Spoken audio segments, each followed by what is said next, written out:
on Facebook Marketplace? Think anybody be mad? So it's halfway through the day. We're already done with our dumpsters. We dropped 2 dumpsters already and picked up 2. So it's relatively slow day. Somehow this seems to happen every week after 4th of July. And then all of a sudden August hits and it's a madhouse. So we're gonna take some time right now and go pick up some pallets. So Keegan's in the other truck, the newer truck, and he is going to go get the flatbed trailer so we can do a trip around town picking up pallets we promised to get. We're gonna jump in the second gen here and head to meet him because he's got that broken hand, so we need to help him load him up. So some of you guys have seen this truck off and on the channel already, but at the end of the day, it has always been my backup truck. You guys know that I had that newer, 2019 3500 HD, and that thing is an actual beast. This isn't gonna be me telling you that like, oh, this second gen truck, it's way better than that 2019.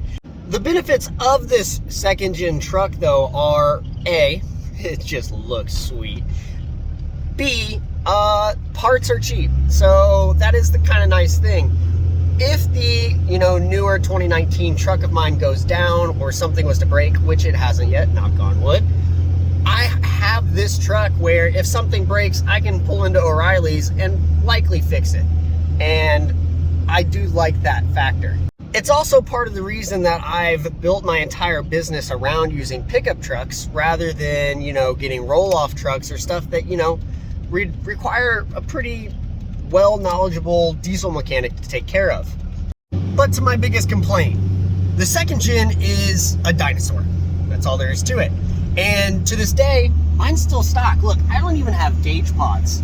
And you guys have seen me pulling, upwards of like 9,000 pound excavators, sometimes 5-ton dumpsters. And I'm not just talking like a 5-ton trailer. I'm talking 5-ton inside of a dumpster with the dumpster and the trailer weight to be factored in there as well. So this thing can do it, but that doesn't mean it can do it fast. So between today and tomorrow, I'm expecting a couple little upgrades to show up in the mail. And with that, I'm being very selective with what I do to this truck. I love this truck so much that I don't want to turn it into some drag, smoke blowing, gonna ruin every transmission that ever gets put into it, destroy the transfer case type of upgrade. I really just want it to be able to pull a little bit more comfortably. I don't want to be going up a hill or up a grade at 55 miles an hour pulling, my excavator. I want to be able to cruise that hill at speed. So we got a couple things coming in the mail that hopefully we will start to install, as early as today, once we get done with a couple of the things we've got going. All right, first stop, we got Keegan, the cripple, loading up our first load here at a motorcycle dealer in town. So they're pretty cool. They just said, go ahead and hop on that forklift. And I was like, well, I know one kid that can, I hope. I also think my forklift certification expired back in 2017. Wow, that's interesting. You back this up better than you do the trailer. What? You back this up better than you do the trailer. That's false information. That's fake news. Oh, you want me to show everybody? If you want to make DOT happy, take the end of that strap, that part that normally hangs out, tuck it in here, then crank that a few times like that. Then what you can do, take this, it's a lot shorter, you fold it up, and I'll loop it through. Makes them very happy to see it all organized. Look at that, nice and clean. Well, it's kind of straight. Kinda. Let's see. Oh boy, we're gonna need a couple straps. All right, it's not pretty, but it will be all right. I'm gonna follow them. Off to the next place to find another load. I will say, even with 2 straps on each load, that's ugly looking, but it's pretty secure. All right, pickup 2 is done. Definitely evened out the load a little bit, so that should be good. And if you follow the channel, you've seen this place before probably. This is that powder coating company that we use, and they always ask us to pick up pallets, so here we are. Oh, they're loaded and ready for us. 4 stacks, 85 more. I think it's safe. All right, we're racing the rain now. Full load coming out. Woo-wee! That's a full load. I think we're gonna need to fix that top one before we get down the road. What is going on there? So the way this works is they grade the pallets and based on the type they want. So take a guess at how much they're gonna pay us. They can be anywhere from 50 cents to $3, and they really like the standard pallets that have, you know, these little fork holes in them. And I believe are like 48 by 40 or something close to that. So take a guess. I will tell you is it's not usually worth it. I'll be honest, to take it to a recycler. But when you just get an entire trailer load like we did today in a pass, you know, you just drive past, you know, a couple places that all said, hey, I want this picked up. It does make it easier to just get rid of it all in one load. But to be honest, it's a lot better to stack up really nice ones if you have the space and sell them to people, especially if you have a forklift or something similar that you can load, you know, farmers and stuff with. But the price always seems to change at a recycling place, and at the end of the day, it's a lot of work for not a lot of money. But if you're not making any money any other way, it's more than you would have got if you did nothing. So you gotta always look at it that way too. But let's get on with it. All right, the work's coming to an end, but look what showed up. Looks like parts are coming in that we can put on the second gen, and from there we can kind of turn this baby up a little bit, make it a little bit quicker for the stuff I need at work. I'm hoping by tomorrow morning or afternoon we have everything we need that we can at least start to install. Again, we're not trying to turn this thing into a drag racing truck. We're just literally trying to make it a little bit better for the daily work environment without blowing it up. So that's the goal. Now this is upsetting. New Mishimoto radiator, very expensive radiator. Look at that in the mail. Just straight up blew a hole through the side of it somewhere in the truck. And you can already see the fins are bent in it. So we're definitely gonna see if we can get a little reimbursement for that or even send this one back. That's super frustrating.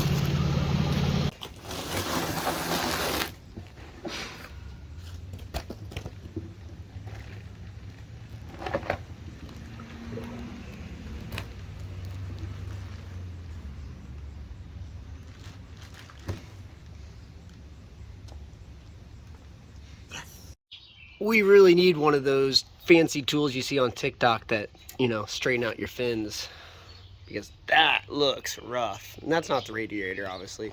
This is the radiator. But even then, man, it gets so plugged up. So we're gonna have to come up with a solution to kind of block that from happening. Granted, that's like 20 years of buildup.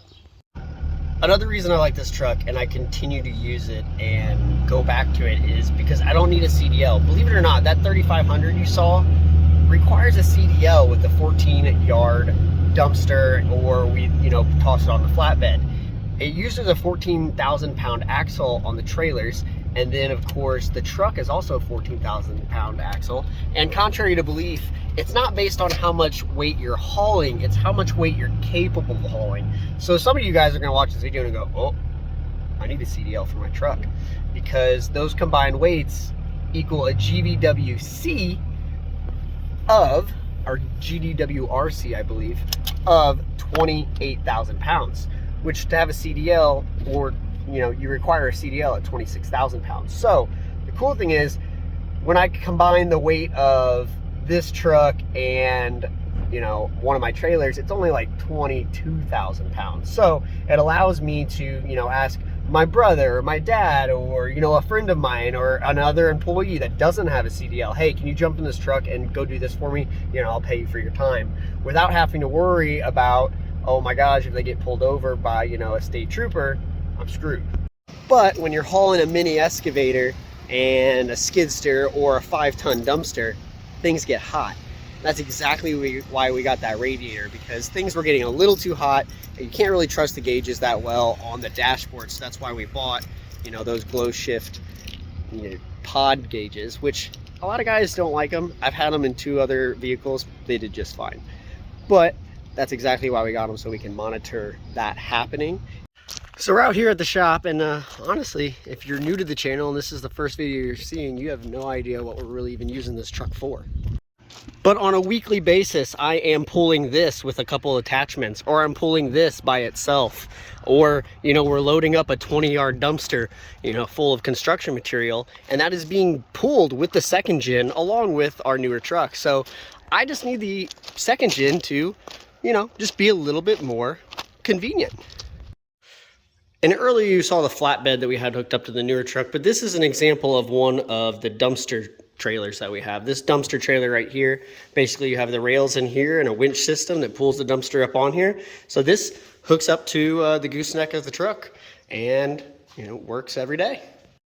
Introducing the truck itself, we have a 2001 automatic, unfortunately, Dodge Ram 2500 single wheel. It does have air ride. I'd say that's about the only thing in it that isn't stock. Is it has this air ride assist, which is awesome. I've accidentally left the remote to my winch right here.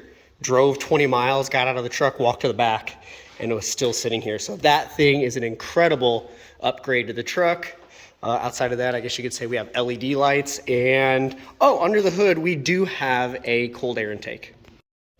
So there is an S&B cold air intake. Everybody debates whether these are beneficial to trucks or not. Oh my gosh, we've been on some back roads. That needs some attention. Everybody debates if that's really beneficial to cars or trucks, but I pretty much, first thing I do to any car I own, I swap those out. I don't care if it's for business or not. And that's pretty much it. I wonder if a performance radiator would be a nice tax write-off. It is being used for business. The other thing is, as I make these improvements to this truck, keep in mind, this probably isn't the most, you know, business savvy thing to do. Like, you shouldn't be dumping loads of money into cars with these, well, yeah, improvements, but, you know, some of it a little over the top. Like, I could have just got like a $250 radiator to replace here. But at the end of the day, this truck is kind of like, well, my rat rod baby. This eventually will be like my personal truck. This whole truck will just be a complete backup as we get another 2500 or 3500 truck. This will essentially be the boss's foreman truck where I roll up to, you know, either job sites or to go assist somebody with their truck or whip it out at the last minute to haul something if one truck goes down. But at this point, let's just get to putting some parts on. You gotta love it when you're taking stuff apart and then you find a random bolt. That's kind of fun. Yeah, we just found a random screw just chilling. Oh, it's actually plastic. It's probably okay. Yeah, man. This is like the best invention of the 21st century. Well, it must be plastic because it ain't sticking. It's really hard plastic. We'll figure out what that's to later.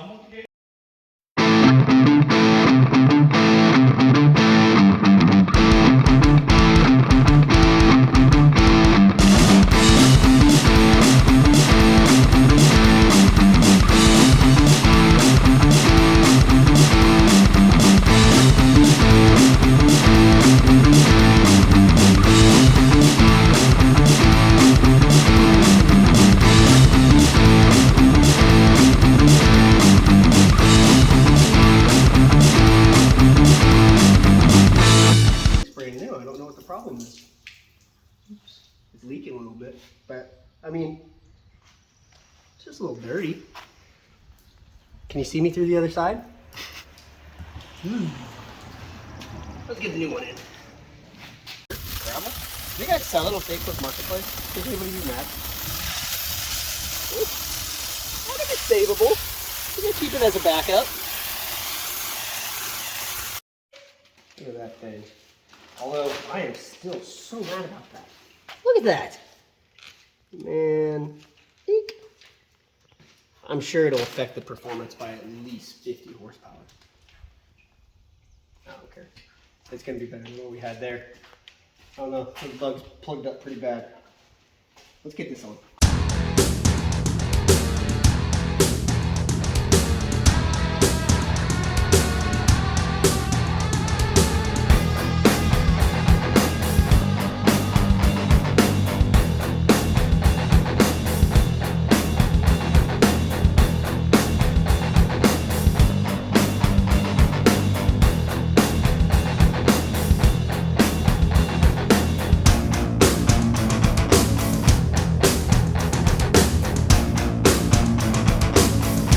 much cleaner it is.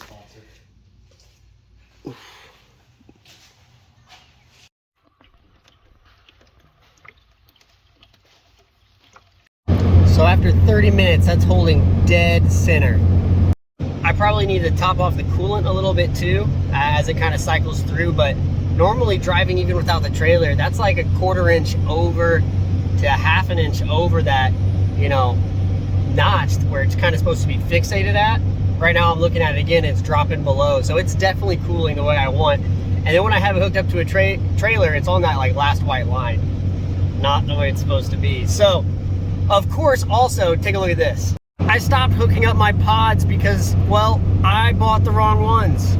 I bought the set that has the fuel pressure gauge instead of the transmission gauge. And of course, that's what I wanted. So I'm probably gonna still hook up all of them in the comfort of maybe my own home instead of that sweaty old shop. I'll get them hooked up and then just kind of leave the transmission one hanging out. We'll do that one last.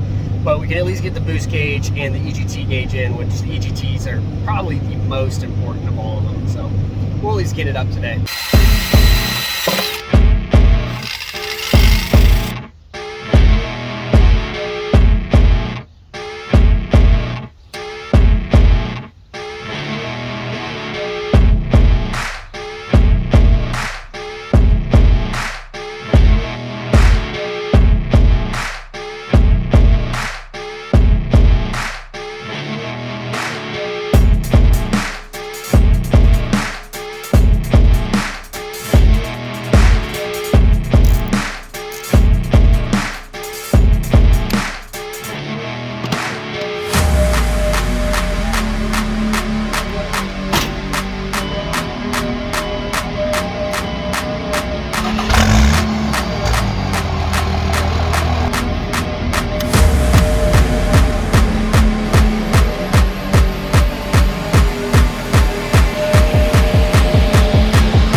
Alright guys, she's done for now. Definitely a huge improvement. That's all I can say. The best part about this is I'm hauling heavy and this thing's not budging. I have, as you saw, that Edge tuner now on the kit, and it's an Edge Easy tuner. It's not one of their like drag comp packages. This thing only has 3 settings, 2 of which are perfect for towing. Only adds, they measure it in horsepower, so I'm not really sure, but it's like 24, 50, and 75, you know, horsepower increment changes. But in reality, I don't know exactly what it is, but I stay within the first 2 settings when I'm pulling because that's the safest for the truck, according to everything I've read, but it's sweet. Huge difference. It's not dogging down on when I'm going up a grade. It just kind of keeps pace. No problems, and it's not overheating. It's only getting to about like 3,000 degrees on the hill. Just kidding. It's staying well below. It's at like to 800 to basically, you know, 1,000 degrees when I'm, you know, driving with a heavy load. And that was with the excavator on there that you saw. This thing, game changer. Love it. To recap, all we basically put on here was an Edge tuner. That's the switch that you saw. So that switch under the dash, that was the Edge tuner switch. Then we have the turbo blanket. We put that on there to reduce heat. We have the Mishimoto radiator under here. That thing is keeping this thing nice and chilled. It's staying on the dashboard where that temperature gauge used to like to be past the halfway point. It's staying well below it, even when pulling the excavator. So I know this thing's working really well.